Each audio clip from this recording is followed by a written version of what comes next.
Throughout the history of North America, tales abound of the discovery of the remains of abnormally large and even giant prehistoric humans. While most mainstream archaeologists shrug off such claims as pure fiction or simply Photoshop, I posted a video recently where I provided close to 24 published newspaper articles, mostly from the 1800s, from sources such as the New York Times, demonstrating that such finds were the norm rather than the rare exception. Due to the high volume of feedback, I thought I'd revisit the subject, and this time from a site close to home. Forming a cluster off the California coast are 8 remote islands, the Channel Islands, which over a span of 13,000 years have continued to reveal a vast and sometimes mysterious past. One of these islands, Santa Catalina Island, located 22 miles from Long Beach or an hour by ferry, is known by many as Catalina Island and features a human population of over 4,000 people today. The island was claimed by Spain in 1542, and later it passed into possession of Mexico, and after that to the United States, and eventually turned into a tourist resort in the 1920s by the tycoon William Wrigley Jr. of the chewing gum empire. Although the island is now a popular tourist destination and frequently visited by vacationers from nearby Los Angeles, which lies only about an hour ride away, there's another odd facet of the island's history that most people may be unaware of. Historical claims report that Ralph Glidden, a self-taught archaeologist who moved to Catalina Island with his parents as a boy, uncovered ancient burial sites in the early part of the 20th century. He is said to have excavated more than 800 secret grave sites from various locations around the island, including thousands of artifacts and 4,000 human skeletons. Glidden claimed that a giant and fair-haired race with adult males measuring 7 to 9 feet in height once inhabited Santa Catalina and its adjacent islands. In the Ogden Standard Examiner, November 10th, 1929 edition, it was written, Glidden claims overwhelming proof that a fair-skinned, fair-haired, highly intelligent race of a great stature lived on Catalina Island, off the southwestern coast of California, perhaps 3,000 years ago, and that his excavation of a huge cache of skeletons, domesticated utensils, urns, wampum, etc., is quite out of the ordinary class of Indian discoveries. A skeleton of a young girl, evidently of high rank, within a large funeral urn, was surrounded by those of 64 children, and in various parts of the island, more than 3,000 other skeletons were found, practically all the males averaging around 7 feet in height, one being 7 feet 8 inches from the top of his head to his ankle, and another being 9 feet 2 inches tall. There are other similar stories about such skeletons being found on Santa Rosa Island, one of the Channel Islands right off the coast of Southern California. The Arlington Springs Man is the name given to a set of late Pleistocene, or Ice Age, remains discovered on Santa Rosa Island. The Arlington Springs archaeological site is protected, and as usual, independent investigation is not permitted, but the man who excavated the remains in 1959 was the late Phil C. Orr, curator of anthropology and paleontology at Santa Barbara Museum of Natural History, and he claimed a race of fair-haired giants inhabited the islands, stating that he believed the remains to be over 10,000 years old. At the time, radiocarbon dating techniques were still being developed, so that determining an accurate age for the human bone protein was not possible.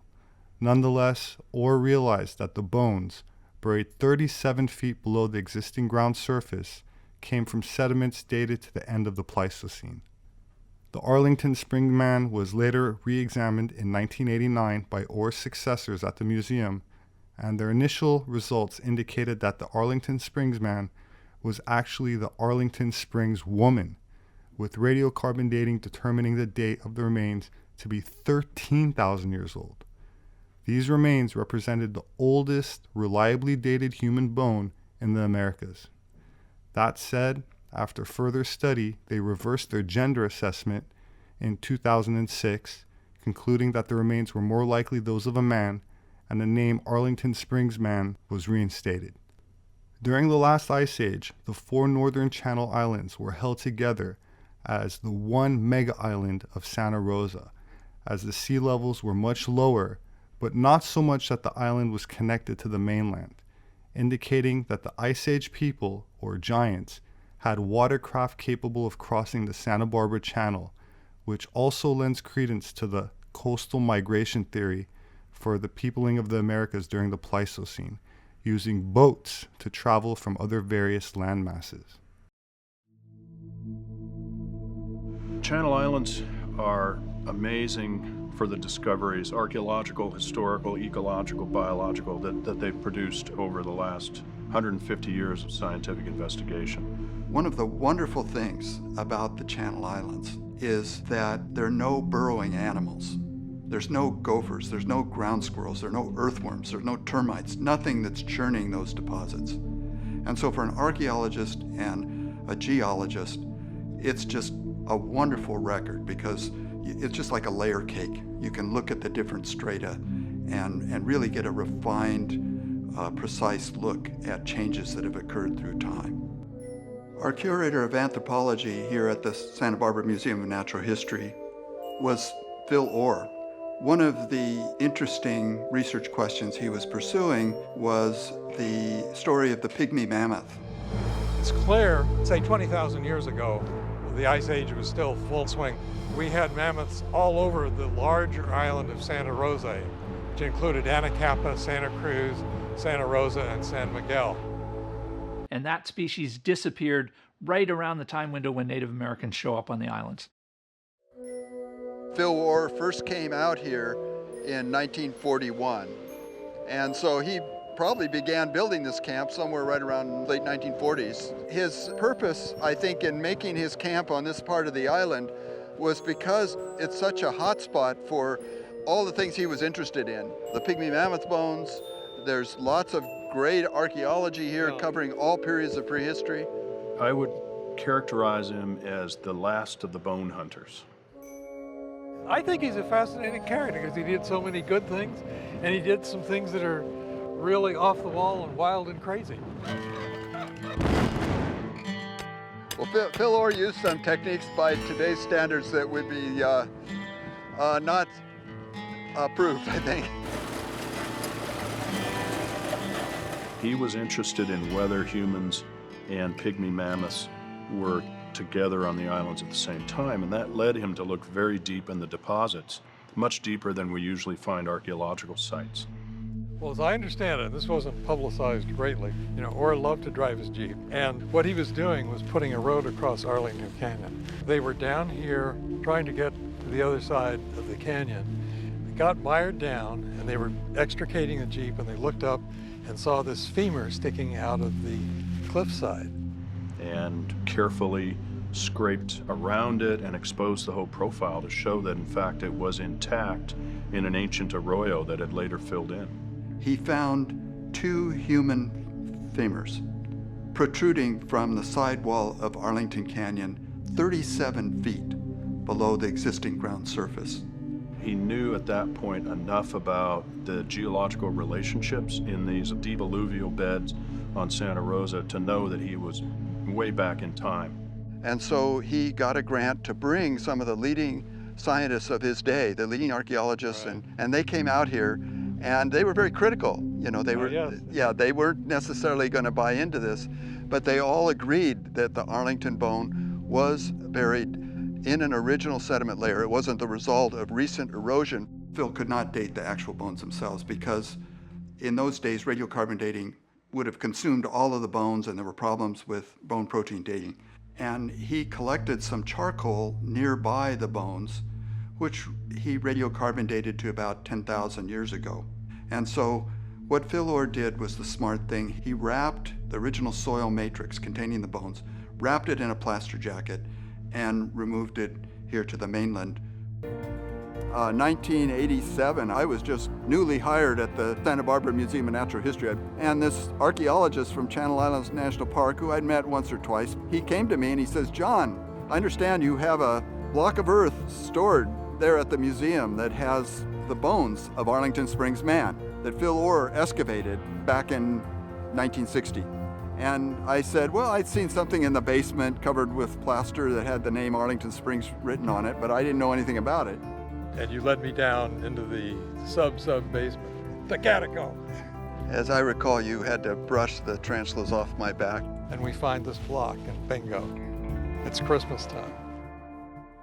So we opened up that plaster jacket, and there were the bones exactly as Phil Orr had removed them. We located an expert in radiocarbon dating ancient bone, and that was Dr. Thomas Stafford. I sent him the sample, and a little while later, Tom called me, and he says, you know, I'm going to be in California. Can I come up and see you? And so we sat in the office, and Tom sat down with us, and he said, you have the oldest dated human skeletal remains in North America.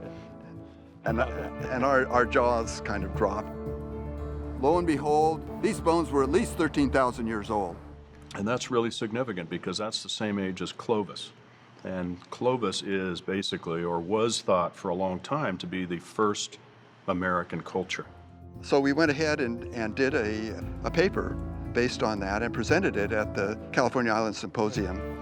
And then it got national attention. But it's kind of odd to have a Clovis-age skeleton on the Channel Islands when most people at that time didn't think that seafaring or island colonization or coastal adaptations existed in the New World until much later. At the time, the idea was that there was an ice-free corridor in the center of North America that led people down this sort of funnel-shaped tunnel from Alaska into the center of North America, and that people only gradually spread to the coast over the ensuing millennia. And it just opens up all sorts of alternative possibilities and understanding of how the entire continent was colonized. It was an ecologist who came up with the idea of the kelp highway.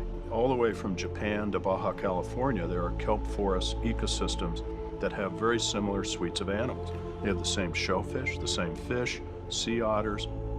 This connects with the whole idea of a coastal migration, an ancient coastal migration, when people would have been using watercraft and going around glaciers when they encountered them and working their way down until they came to California. I get the feeling that we've just barely begun to scratch the surface. We're just digging in, beginning to learn what to look for. I personally feel the next frontier lies offshore in the parts of this island that have been submerged. So there's a lot out here, and I think we're just getting started. My name is Robert Sepehr. I'm an anthropologist. You can find my published books on Amazon. They make a great gift. Thank you so very much to those who support me on Patreon. I truly appreciate it. There should be a link below for those who are interested. Please share this video if you found it informative.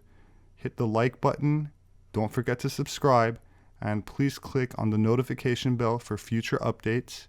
I very much look forward to reading your thoughts in the comment section. Please have a wonderful week, and I hope to see you again soon.